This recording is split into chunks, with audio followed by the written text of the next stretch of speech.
दिल के था गहराइयों से खुशामदीद कहता हूँ। राजा इज्जत अली, सफीर शौकत, हैदर अली, चौधरी आसम, शेख शहीन साहब, हमजा बिन तकीर, आप सब अपने दोस्तों भाइयों के हमरा यहाँ तशरीफ लाए हैं। आप सबको हम दिल के था गहराइयों से खुशामदीद कहते हैं। जी आया नू इज्जत जानी इधर उतर आया।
बस करें जी, बस करें। अब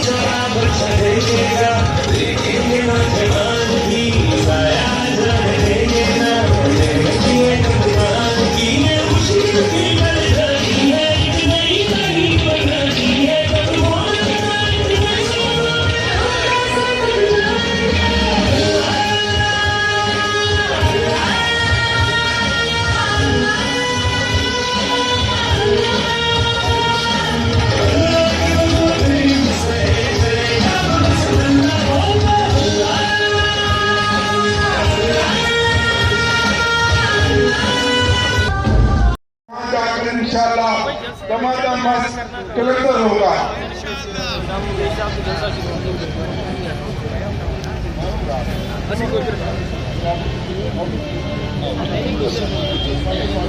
अब मैं आपके हल्का के MPA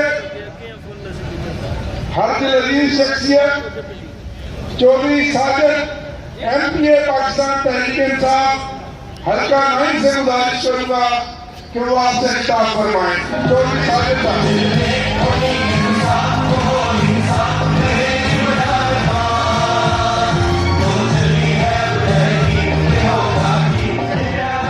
बिस्मिल्लाहिर्रहमानिर्रहीम। कौन बचाएगा पाकिस्तान? अब आपके सामने हमारी मर्कजी रहनुमा है, MLA है मोहतरमा मलिका बुखारी साहब, आपसे खिताब फरमाएंगी।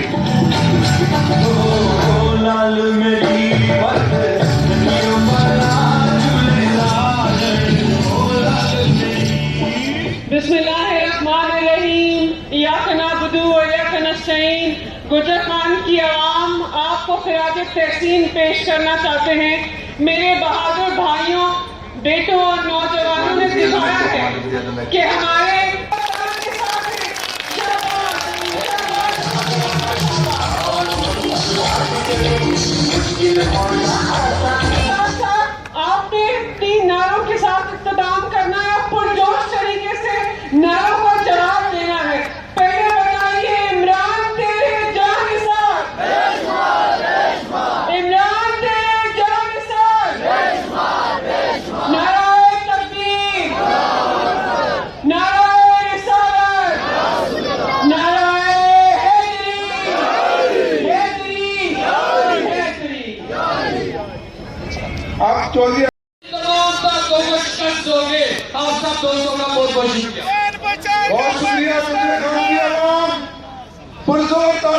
इस्तकबाल करें कप्तान के नायब कप्तान वाइस चेयरमैन पाकिस्तान तहरीक इंसाफ, जिनके लिए शायर ने क्या खूब शेर कहा था, जवान वो है कबीले की आंख का तारा, जवान वो है कबीले की आंख का तारा, शबाब जिसका हो बेदाग, जर्फ हो जिसकी कारी, मखदूम शाह महमूद कुरैशी।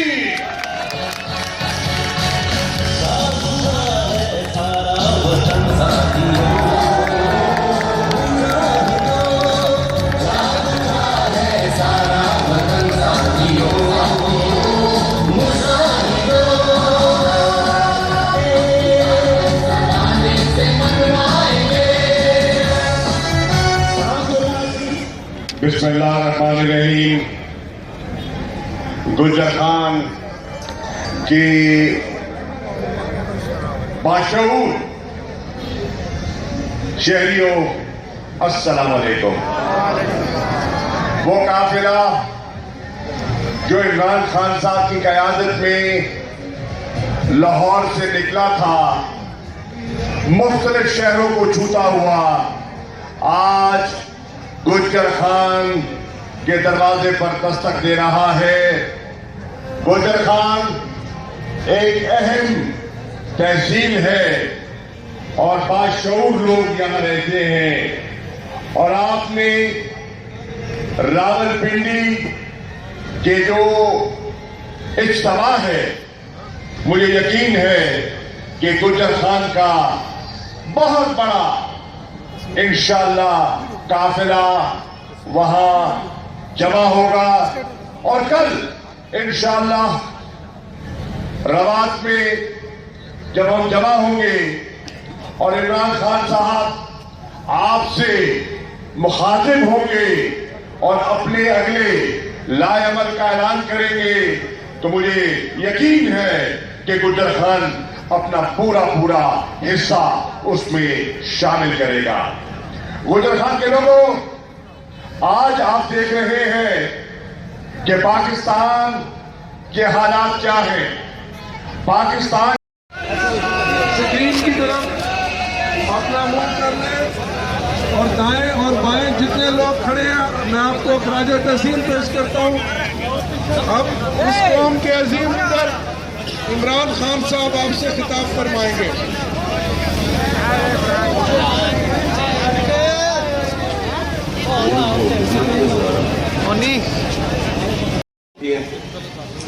सबसे पहले उस कौम के फैसले उस मुल्क में होते हैं।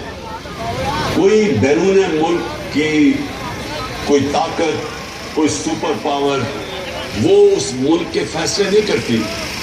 अपने मुल्क के लोगों के इलेक्टेड नुमाइंदे मुल्क की बेहतरी के लिए, अवाम के मफादात के लिए फैसले करते हैं। और फिर मैं मिसाल सिर्फ देता हूँ, वो मुल्क जिधर सरमायाकारी शुरू हो, जिधर कारखाने लगे, जिधर किसानों की मदद हो, और मैं किसानों के ऊपर फिर से आखिर में बात करूंगा, लेकिन जब तक एक मुल्क के अंदर जब तक एक मुल्क में ताकतवर और कानून के कमजोर के लिए एक कानून नहीं बनता, तब तक लोग आजाद नहीं होंगे। और मैं बार बार ये कहता हूं कि अगर मुल्क का एक्स प्राइम मिनिस्टर 50 साल से वो आदमी जिसको ये कौम सबसे ज्यादा जानती है,